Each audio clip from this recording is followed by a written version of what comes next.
जय हिंद, वंदे मातरम। साथियों, स्वागत है डेली स्टडी में। आज की वीडियो में टॉप क्वेश्चंस कराऊंगा जो कि आपके परीक्षा के लिए बेहद इंपॉर्टेंट होगा। तो चलिए शुरू करते हैं। आज की वीडियो सबसे जरा हट के होगा, तो ध्यान से देखिएगा। पहला प्रश्न है, शिक्षक का पहला कर्तव्य किसके प्रति है? शिक्षक यानी कि टीचर का जो पहला ड्यूटी होता है ये किसके प्रति होता है? तो छात्रों के प्रति होता है।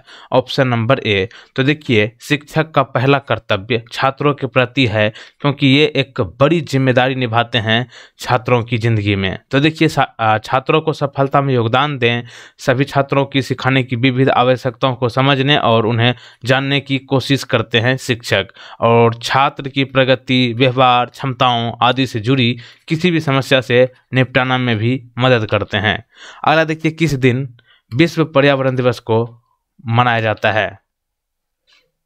विश्व पर्यावरण दिवस यानी कि वर्ल्ड इन्वायरमेंट डे, ये कब मनाया जाता है? 5 जून को। Option number C. इनके अलावा और कुछ दिवस पूछे जाते हैं, जैसे कि विश्व अस्थमा दिवस कब मनाया जाता है? 5 मई।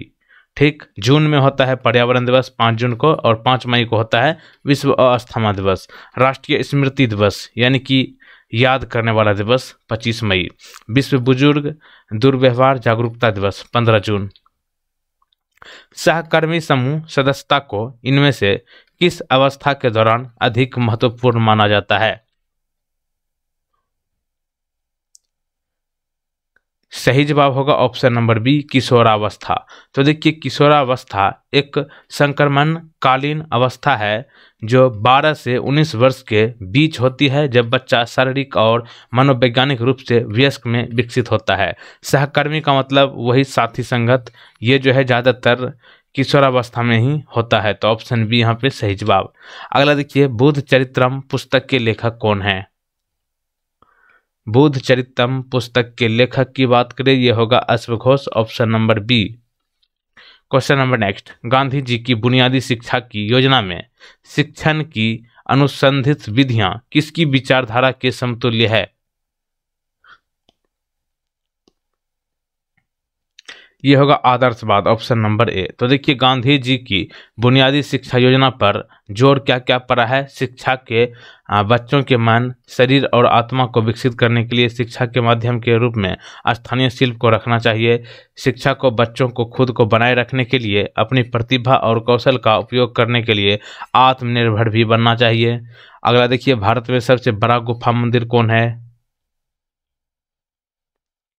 भारत में सबसे बड़ा गुफा मंदिर है एलोरा। ऑप्शन नंबर सी। तो देखिए, एलोरा की गुफाएं, जिन्हें स्थानीय रूप से वेरूल लेन के रूप में जाना जाता है, ये औरंगाबाद 40 गांव सड़क पर उत्तर पश्चिम में, औरंगाबाद के उत्तर पश्चिम में भारत के महाराष्ट्र राज्य में स्थित है। तो ध्यान रखिएगा, एलोरा गुफा मंदिर किस राज्य में है? महाराष्ट्र में। महाराष्ट्र में एक जिला है औरंगाबाद, ठीक ना, यहीं पे है एलोरा गुफा मंदिर। रविन्द्रनाथ टैगोर को साहित्य में किस चीज़ के लिए नोबेल पुरस्कार मिला था? यानी कि किस उपन्यास के लिए नोबेल पुरस्कार से सम्मानित किया गया था रविन्द्रनाथ टैगोर जी को? गीतांजलि के लिए। Option number B.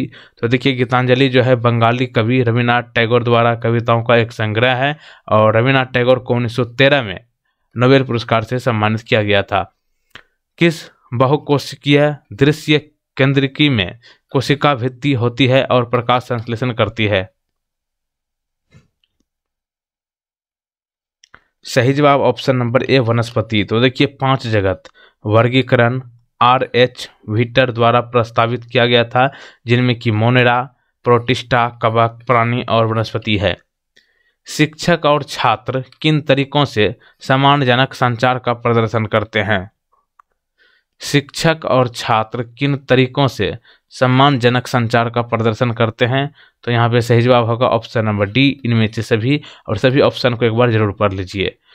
शिक्षक और छात्र किन तरीकों से सम्मानजनक संचार का प्रदर्शन करते हैं? तो उसमें होगा उस स्वर का प्रयोग करके जो ईमानदार और सामंजस्यपूर्ण है, और उन शब्दों का चयन करना जो स्थिति के लिए उचित और भड़काऊ ना हो, वक्ता के साथ आंखों का संपर्क और ध्यान केंद्रित करके। कक्षा में संचार की सबसे बड़ी बाधा क्या है? तो ये होगा आपका शिक्षक की ओर से भ्रम, ऑप्शन नंबर सी।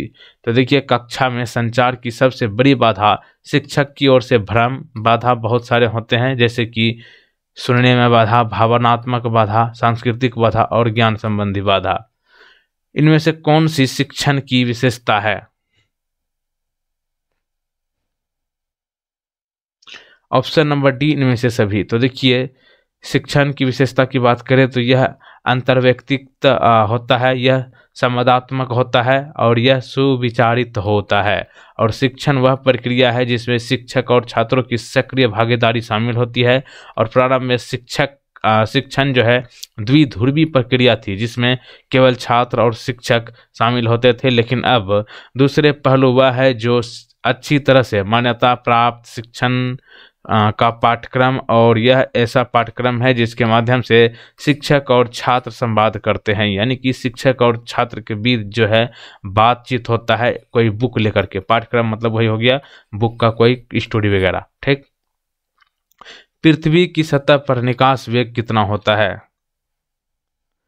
पृथ्वी की सतह पर निकास वेग की बात करिए हो जाएगा 11.2 किलोमीटर पर सेकेंड, ये नंबर ऑप्शन। इनमें से कौन सी एक सदिश राशि है? सदिश राशि की बात यहाँ पर हुई है, सही जवाब होगा त्वरण। त्वरण मतलब एक्सीलरेटर। तो देखिए कोई भी भौतिक राशि जिसमें परिमाण और दिशा दोनों होती है उसे सदिश राशि कहते हैं। और अदिश राशि किसको कहते हैं? वह राशि जिसमें केवल परिमाण होती है और दिशा नहीं होती है। और यहाँ पे देखिए वीडियो को फटाफट लाइक करके जरूर कर लीजिए, उसके बाद वीडियो खत्म होने के बाद शेयर भी कीजिएगा। जो लोग पहली बार चैनल पर आए हैं चैनल को फटाफट अभी तुरंत सब्सक्राइब कीजिए, और सब्सक्राइब करने के बाद इस बेल आइकन को क्लिक जरूर कर लीजिएगा। और उसके बाद ये ऑल नोटिफिकेशन बेल आइकन को भी क्लिक करके रखिएगा ताकि नए वीडियो का नोटिफिकेशन सबसे पहले आप तक पहुँचे। अगला देखिए इनमें से कौन सा पौधा खाड़ी मिट्टी में बढ़ता है? खाड़ी मिट्टी में इनमें से कौन सा पौधा बढ़ता है? लवण मृदोद्भिद, ऑप्शन नंबर सी। तो देखिए लवण मृदोद्भिद नामक सहसिनु पौधे हैं और जो कि बहुत अधिक लवणता वाले पानी में उगते हैं, जैसे कि मैंग्रोव दलदल, कच्छ समुद्री तटों और खारे अर्ध रेगिस्तान। इनमें से कौन एक रक्त नहीं है सह समूह, यानी कि इनमें से कौन एक ब्लड ग्रुप का हिस्सा नहीं है? तो यहाँ पे सी हो जाएगा। वैसे सी को याद रखिए, विटामिन सी एस्कॉर्बिक एसिड, ठीक, उसी से संबंधित हो गया। तो देखिए यहाँ पे ब्लड ग्रुप की बात करें तो ओ ए और ए बी है लेकिन सी नहीं है। तो देखिए 4 मुख्य रूप से ब्लड ग्रुप होता है जिनमें कि ए बी और ओ होते हैं। और रक्त समूह और RH फैक्टर की खोज किसने की? कार्ल लैंडस्टीनर ने। रक्त समूह का सार्वभौमिक दाता किसे कहा जाता है? AB समूह के ब्लड ग्रुप को। रक्त समूह का सार्वभौमिक प्राप्तकर्ता किसे कहा जाता है? O समूह को।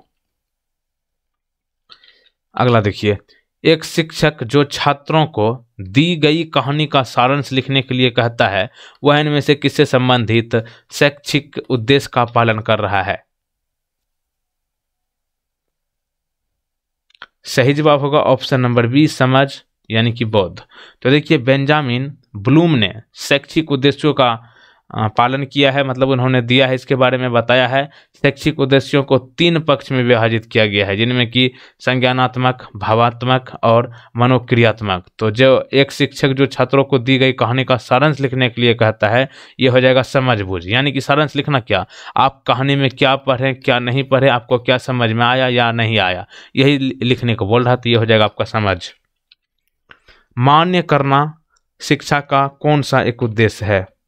मान्य सम्मान करना, रिस्पेक्ट जिसको कहते हैं, जिसको कहेंगे संज्ञानात्मक पक्ष, ठीक। संज्ञानात्मक पक्ष को सोच पक्ष के रूप में जाना जाता है, ठीक। एक सकारात्मक शरीर की छवि दृढ़ता से इनमें से किससे संबंधित होती है?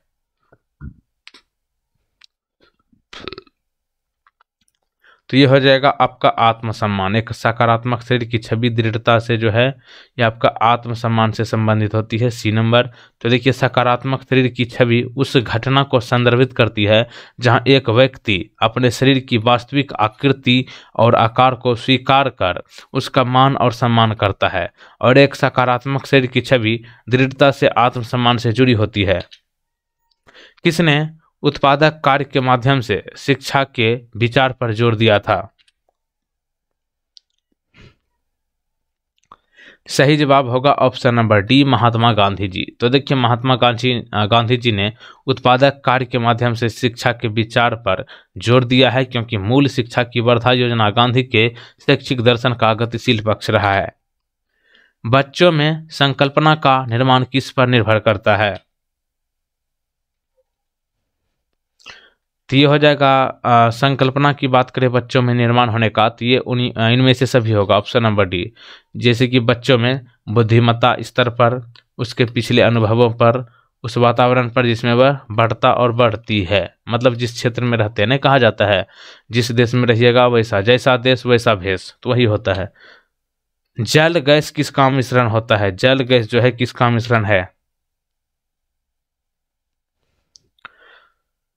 सही जवाब होगा CO और H2। तो देखिए, जल गैस जो है कार्बन मोनोऑक्साइड यानी कि CO और हाइड्रोजन यानी कि H2 का मिश्रण होता है। और जल गैस तब बनती है जब भाप को लाल गर्म करके ऊपर से गुजरती है। इनमें से कौन से पदार्थ में अधिकतम उष्मीय माना जाता है?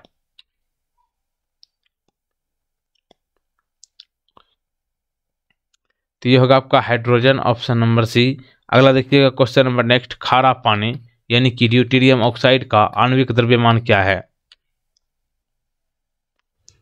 खारा पानी का आणविक द्रव्यमान क्या है? तो ये होगा आपका 20, ऑप्शन नंबर बी। तो देखिए, खारे पानी का रासायनिक मान ड्यूटेरियम ऑक्साइड है और इसको शॉर्ट में कहते हैं DTO।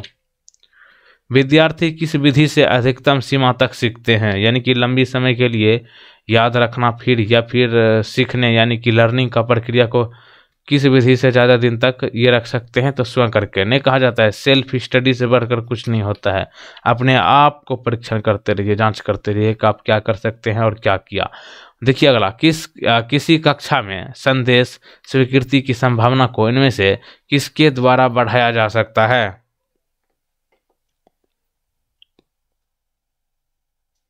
तो ये होगा आपका ऑप्शन नंबर बी, एक दृष्टिकोण स्थापित करके यानी कि एक लक्ष्य निर्धारित करके। एक प्रश्न आपके लिए है, वर्तमान में भारत में कितने राज्य है? इस प्रश्न का सही जवाब आपको नीचे कमेंट बॉक्स में जरूर देना है। और पिछला वीडियो आपने नहीं देखा है तो आप उसको जरूर देख लीजिए, वहाँ से आपके क्वेश्चन में भी आपके एग्जाम में क्वेश्चन पूछा जाएगा। और यहाँ पे आपके लिए स्पेशल प्ले लिस्ट हम बना दिए हैं, यहाँ पे आपको आपके एग्जाम के लिए सारे वीडियो का लिंक मिल जाएगा। इस प्ले लिस्ट में आप जाकर देख सकते हैं। जय हिंद, वंदे मातरम। वीडियो को शेयर जरूर कर लीजिए। Thank you.